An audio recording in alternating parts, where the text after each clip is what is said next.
Ahoy there, ladies and gentlemen. Welcome to Nautical Tales and Nature Trails, recreation in southeastern Connecticut and southern Rhode Island. My name is Will Morrissey, and I'm your host as we travel around here. My wife, Bridget Morrissey, zips up and down the coastline from Old Lyme to Charlestown. She zigzags from Mystic to Mashantucket up to Uncasville. She knows all the back roads, all the twists and turns, and everything that's involved on the attraction side of this area. And we've got a lot of people moving into the area that might not know about all these attractions. We've got people coming in building submarines. We've got the brave souls that drive the submarines. We've got students at UConn at Avery Point, Mitchell College, Connecticut College. We've got the men and women at the United States Coast Guard Academy, plus a lot of seasoned visitors. And even the locals don't know all the attractions that are available.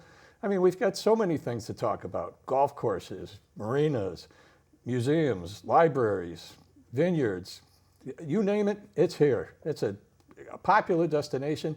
As a matter of fact, it's been named the #4 travel destination in the entire United States for the summer of 2023. But today we're going to go to one of the libraries, and let me tell you a little bit about the Mystic and Noank Library. Mystic is home to a treasured community institution, the Mystic and Noank Library. Since its inception in 1893, the library has been an integral part of Mystic and Noank communities, serving as a hub for information, education, and entertainment. The Mystic and Noank Library is a full-service library with a wide variety of books available for checkout, including fiction, nonfiction, and children's books. To accommodate patrons with different reading habits, the library provides audiobooks, ebooks, and other digital resources. The helpful librarians are accessible at any time to aid you with your research, answer your reference questions, and suggest new titles to read. The book goes on to talk more about the Mystic and Noank Library, but today we have Chris Bradley here from the Mystic and Noank Library. Welcome, Chris. Thank you, Will. What a nice opportunity to get to spend a morning talking about our wonderful library. We very much appreciate it. Well, I have to ask you a question. This book and this show is about recreation in southeastern Connecticut and southern Rhode Island. Is reading recreation? Yeah, what's reading doing in here? Well, when you walk along those beautiful beaches in Rhode Island, what do you see but people reading books? It reminds me of going down the aisle in an airplane. It's one of the times when it's quiet, there aren't a lot of distractions, maybe there's not Wi-Fi, and people are reading. And I have to say, at Mystic and Noank, our book circulation has held steady all since the pandemic. And the other thing, though, that has grown are audiobooks, which I do a lot of because I do a lot of driving, and I consider that reading just as much as a print book, although there are some people who would have a controversy about that. But reading is alive and well and very much enjoyed in our part of the world. Well, is that how you got so involved in being a librarian, a head librarian here? I started my career as a librarian in 1970. Wow. Wow, the dark ages, yes, Boston Public Library. And I actually started as a children's librarian and did that for a number of years. Went out to the West Coast, Washington State, where they have wonderful county regional library systems. Came back, worked at the Connecticut State Library, and I was most recently in Norwalk, which is at the other end of 95, and now I've been fortunate enough to be in Mystic for the last 3 years, and library work is good work, really. What's better than to loan someone a book? Well, that's pretty good. The Mystic and Noank Libraries, pretty lucky to have an executive director with that kind of experience. Oh, thank you, thank you. That's pretty good. The library itself, it's on Library Lane now, but it wasn't named that before. Can you tell us a little bit about the history of the library? Oh, it's a wonderful history, and 1893 is the beginning when the library was opened. But it was an age in our country, an age of philanthropy. And if you think about it, the income tax didn't come in until 1913. So at the end of the 19th century, you had many captains of industry who had a lot of money, and they were really tended toward philanthropy. Captain Spicer was one of those people. Many people say, oh, was this built as a library? Yes, he built this as a public library for the good of the community. And you think about people like Andrew Carnegie as well, Rockefellers, they really had this notion that the working man would be able to educate himself, sort of bring himself up by the bootstraps and get education through a public library. And we don't have in our library the grand staircase. But if you think a lot of those Carnegie libraries, which are all over New England, there's the steps up to knowledge, not accessible, okay, so we've had to make other entrances, but it was really that late 19th century thinking that I call it the age of philanthropy in our country, and we benefit by it today. Well, that's great. We've got a little video that it talks a little bit more about the library and what it's got going. So. Good. Oh yeah, there we are. That's what you were just talking about, Captain Spicer. Yes, yes. You know, he was, well, the Spicer Mansion, he lived right across the street from where he built the library, right? That's right, and that's a beautiful building also, totally different, wood as ours is brick, but... Well, Elihu Spicer gave the library to the people, large was his bounty and his soul sincere. Yes, isn't that wonderful? Yeah, that's a nice saying, that's right there on the brick fireplace on the east wall. Yes, yes. You've got your Friends of the Mystic and Noank Library. Mm-hmm. And they contribute so much. They give us donations to our annual fund, money that they raise by selling books at the annual book sale, at the annual library fair, craft exchanges, art sales. They're very, very busy, and they are very philanthropic. Well, there's all kinds of different events, and so it's good to have those folks, and I guess you have volunteers too. We do, and I'll have to mention a very important day that's coming up, October 14th. In the spring and in the fall, we have Volunteer Day, where so many of our wonderful volunteers descend on the library grounds, and they weed, and they prune, and they clip, and they spruce up, so that for the remaining 6 months, our grounds look pretty good. And we appreciate their help so much. Well, another big part of the library that I don't know that people know about is you've got an art collection there. We do, and it is really remarkable, and it's very, very varied. The one on the left, I cannot think of the artist's name, but that's one of my favorites that you see when you walk into the library.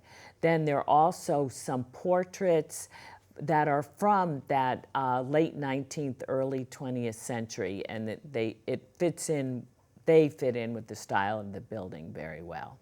Well, you've had some author series going on, and Yes. I guess you've got your own YouTube channel.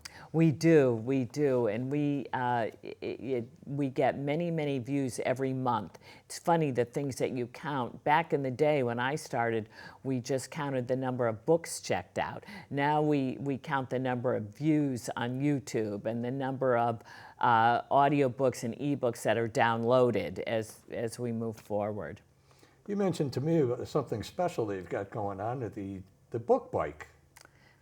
Yes, it is so much fun. You can see it there wide open. It will be filled with books, and we're bringing it to Groton's Trunk or Treat, which will be held at, when else, on Halloween. And it's fun because people bring cars and load up with candy and giveaways. So we bring the book bike and load it up with books. Now, everybody thinks of the library just checking out books, but you mentioned ebooks and Yes. internet access. Can you tell us Yes. a little bit more about that? Yeah, I'll tell you, that's really a growth area. And as you can see here on the slide, ebooks and audiobooks are available. As people learn to do the downloading, and we have many people at the library who can help with this, and they'll work with people one-on-one because each device is different. This Hoopla that just popped up is one of my favorites, and I use that for audiobooks all the time. It's when you have to either commute or have a regular drive, as I do to visit my children, it just makes that drive so enjoyable. Even if there's traffic, you listen to the book and you're happy. Well, that's great. There's also another way of accessing the internet, isn't it? The Palace Project? That's another service similar to Overdrive and Hoopla. And they also, this is a nice free service from the State Library. And they're also allow you to download, like I say, ebooks and audiobooks. And some of the platforms also have video. I downloaded, not from the Palace Project, but from Hoopla, some of those streaming services that we're all trying not to pay for all the time. So it's been a very popular resource. Well, I saw that you just mentioned the streaming, that they do music also. Yes, that's right. Absolutely. You know, yeah. so do you have a favorite album you want to listen to, or Yeah, a really. CD, whatever? You can do it that way, you know, and then, you know, I guess you're tied in with the Connecticut State Library. We are. The Connecticut State Library is a great resource for all the libraries of the state. We're all independent, but the State Library provides services like the Palace Project. It also provides a delivery service which allows you to return books or other library materials to any library in the state, and that we call it Connecticar. Will drive around and get the books back to where they belong. It's a wonderful service. Well, you can see we can do movies too, you know. Yep, Canopy is the one for movies. I think Canopy is all movies, so I would check that first for movies. Yeah, and there's our beautiful original entranceway. Yeah, Mystic and Noank Library is a beautiful building. I've been there several times, and a lot of times for Chamber of Commerce events, you know, business before hours or something like that. But you have meeting rooms there too, don't you? We do. I wish we had more, because there's all over Connecticut a big demand for meeting rooms. With more and more people working from home, it's a place where people can meet clients. Everyone knows where the library is. We do have some parking, most of it on the street, but the meeting rooms and study rooms are much in demand. And so we have also some nice groups. We have the Mystic Calligraphers, the Historical Society meets there, many writers groups, so they're well used. I just wish we had more of those meeting rooms, but we do have a few. No, like I said, I've been there for a few different events going on, and it's a great facility. I mean, you just can't believe, you know, how nice the building came out. But you were saying that was an age where philanthropy, they really wanted to build something that was for the public and would be here for a while. Yeah, doesn't it make you feel good about our country? Yes. I go back to that time, that spirit of philanthropy and caring about everyone, and making things available that were beautiful for free to anyone who could come in. It's great. Well, if you like construction, you'll love the interior of the library. But you'll also notice that you got a few cats. I was going to say we can't go forward without mentioning our very, very spoiled cats, Matilda and Violet, who is sometimes called Violent Violet, but Matilda is a sweetheart, and they reign in that second floor of the library. And one thing I will mention about the architecture: when you look up in the second floor, you see the bottom of a boat. It is absolutely beautiful, the woodwork, and you know that there were skilled artisans who created this. And everyone is just amazed by it. But I learned in the 70s, remember what a crazy era that was? All of that beautiful ceiling was covered up with acoustic tiles. And they were doing some renovations and discovered it. And of course, expose that magnificent ceiling. You see so many times people sitting there and just looking up at it, enjoying the artistry involved. Well, Spicer being a captain, you know, I think that was one of his ships, you know, that they painstakingly took apart and put back up, in the ceiling of and the roof of the library. I mean, it is a beautiful building. So, You've got a number of different events coming up. I think we have a video that has your calendar coming up. We can check that out and see what's going on in October at the Mystic and Noank Library. Great. You know, so this is, you know, you want to make sure you don't drive by it. It's right here. Right. We've got some really nice pictures. And again, there's, Minerva up there, the goddess of wisdom. that's a nice balcony overlooking Mystic Harbor. It is. Too bad it's not available. No, well, Halloween is coming, so I'm sure Halloween you've got a is few things big, going. isn't it? Yeah. So you got a magic show coming up here We with do. Ed Pop. And magic shows are so popular because kids love them, but so do adults. So it's really something for the whole family. They're very enjoyable. Oh, and food explorers, they have been so popular year-round. Kids really enjoy making things, making different foodstuffs, and I guess, of course, for the season, caramel apples, but they've been very popular. And here's the Volunteer Library Cleanup Day. We take all ages, and it's rain or shine. The one we had in the spring, the volunteers were soaked. I couldn't believe how dedicated they were. But hopefully we'll have a beautiful day like is shown in that picture. And yeah, always preschool programs are always over-enrolled and very enjoyable. What's this, the Biscuit and Great Fall Day? I'm going to They- read a special book. Huh? They incorporate the story and then the craft, and so you Look get. at all these creatures. I know, I know.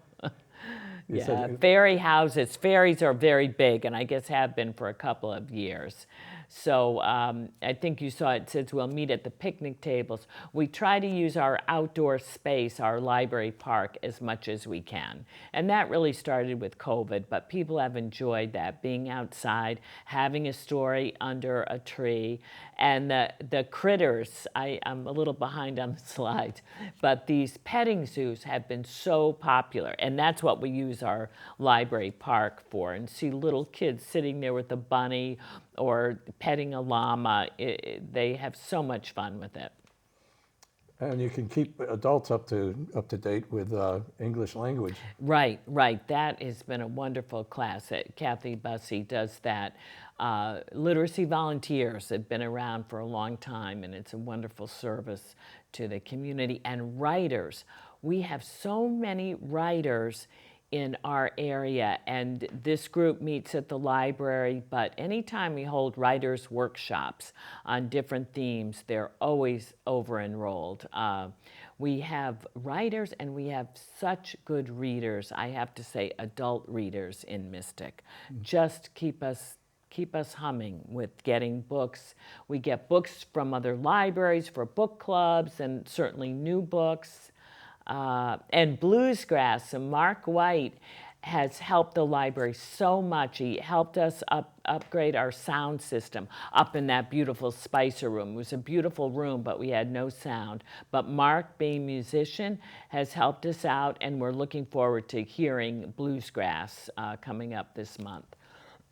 Look at this with the kids and owls. I guess they like owls, huh? I guess so, right? And that, and of course, I was just reading about the Nature Center with the mushrooms. Mushrooms are another trending thing, too. And Shredded Day is very popular. You'll note, yes, it says in the description, up to three file-size boxes. That is always a hit because all of us are trying to clean out all the time. And yeah, here's another genre-specific writer's workshop. It's just great to see people come together, and it can be a lonely profession, writing, so they come together and share their craft with each other. But there's the nice to put up the link to all of the upcoming programs because we're really booked, honestly, through December. It's a very active community, Mystic. People like to do things. They like to learn. They like to enjoy each other, and we're happy to be a part of it. And I do encourage people, if you have something that you would like to see us feature as a program, please let me know. Our website is there. We had a talk the other night on artificial intelligence from a professor at Conn College. It was fascinating. I asked him to come because I'm afraid of artificial intelligence, and he explained that it's become such an important and powerful tool because of the size of the computers and all the data that they can contain and how quickly they can access it. So it's something that we better know about because it's going to be a big part of our future. Well, a couple of those slides had some artificial intelligence images in them. Aha! Okay, so it's here. I didn't find those on your website. Oh, that is great, Will. Leonardo.ai, I think it was. Is that it? I did that one. Oh, But, yeah. Yeah, so many different things going on there. But Yeah, it's fun. the big one, I guess, as far as volunteers going, is you said it's October 14th? Yes, that's our volunteer day, and if you like being outdoors with like-minded people and digging around in the weeds and pruning and all that kind of yard work, please come by. It's from 9 to 12. You're welcome anytime. There'll be coffee and donuts is about all we provide, but bring your gloves and your stools and your own equipment and have fun with it, and we need it, believe me. Well, we know the library has books, but I don't know about rakes and shovels Right, and, exactly. and tarps So for bring hauling bring things your away, own. You've got it. You've got it. And then, I mean, that's one just a cleanup day. But if you have young children, they've got quite a few different programs going on. And that you wanted to talk a little bit more about the furry creatures that you have in your lot. Yeah, I know. The petting zoos, they have been so popular. And as I said, I've been a librarian for over 50 years, and I started as a children's librarian. Oh my goodness, we never would have done such a thing that long ago. And to see these young children being able to interact with animals is just a wonderful experience. Do the llamas come in from Stonington?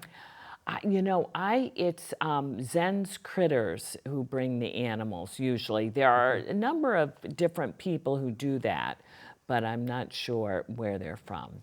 Yeah, they drive through Stonington and there's a couple farms and they, wow, look at that, llama, I'm kind of surprised, Yeah. But, and here they are in the library lawn, whoa. So you've got the programs for the children now. Is that mostly during the week or is that on weekends? Both times. For preschool children, they're usually during the week. And then on the weekends, like with the magician who's coming, and the petting zoos are usually on the weekends, so the whole family can come. And that's what we really cater to. Mystic is so interesting because there are a lot of longtime residents, and there are also young families moving in, and they're looking for things to do with their children that are local and low-key, not expensive, all that kind of thing. And so that's our goal, is to keep them engaged and interested and enjoying the library. We kind of skipped by it a little bit, but you've got different programs other than reading programs. I mean, there was something about meditation that I saw. Right, you saw, yes, that's really popular. It's actually started during the pandemic. That really hit libraries hard. We were pretty much closed down for 2 years, but we had Zoom. And so the meditation really started on Zoom. And also we found during that time we could get some speakers who were very expensive, who we couldn't afford to bring just to our library, but a lot of the libraries got together and you had that speaker on Zoom and people could sign up from all over. Now, you will not believe this because I didn't believe it. Mushrooms. We had a Zoom program on mushrooms that over 500 people signed up for. Wow. Mushrooms, foraging, all that kind of stuff is very big. And I know that the Nature Center is having a big a day. I think it's also on October 14th, but in the afternoon, sort of celebrating mushrooms. And it's just so much fun to see how things evolve and people's tastes change and what they're interested in. Well, people can be dressed to come help you clean up, and they'll be dressed to go pick mushrooms. There you go. It's a full day in Mystic, right? No, You got it. that's pretty cool. I mean, now, did you continue the Zoom programs? Yes, that's a really good point. We do. We still do some things by Zoom. There are a lot of meetings that we can set up in our meeting room that use Zoom. And then one of the, like Groton Public Library is having a local author series that's on Zoom. And certain things we still do on Zoom. I personally, I like the in-person programs, but sometimes it's just not feasible. So the Zoom works as well, but they've certainly gone down since the pandemic. In the pandemic, it was really all we had, if you think of it. But now people certainly are returning to the library. And one of the most popular things, and for this you have to come into the library, is live music. And we're having Bluesgrass in October, but we've had many concerts. In the summer we always have concerts, and they're more contemporary, but we've had some classical music programs, and we'll have the chorale in December. People really enjoy live music of all genre, and we're very happy to be able to provide that.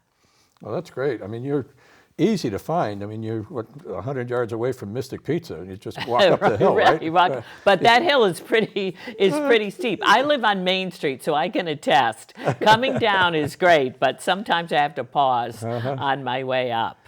No, well, I mean, just so people that are visiting the area, they do. Downtown Mystic, it's great. I mean, there's a lot of places to stop and eat, and stores to stop in and see. But if they want to see this architecture that you're talking about, and the different programs, it's just just keep going up the hill past Mystic Pizza, and it's easy to find that way. That's right. I mean, this has been really fun. I'm so glad you were able to come in and talk about this. There are so many libraries in the area that do programs, and one of the big ones that we had was at the Groton Public Library, and that's how we found out a lot about the things that are going on. It was Earth Day, and so make sure you check in with all the different programs that are going on in the area for the library. So again, Chris, thank you so much for coming. We enjoyed it. And Nautical Tales and Nature Trails, hit the road for recreation in southeastern Connecticut and southern Rhode Island. See you, everybody.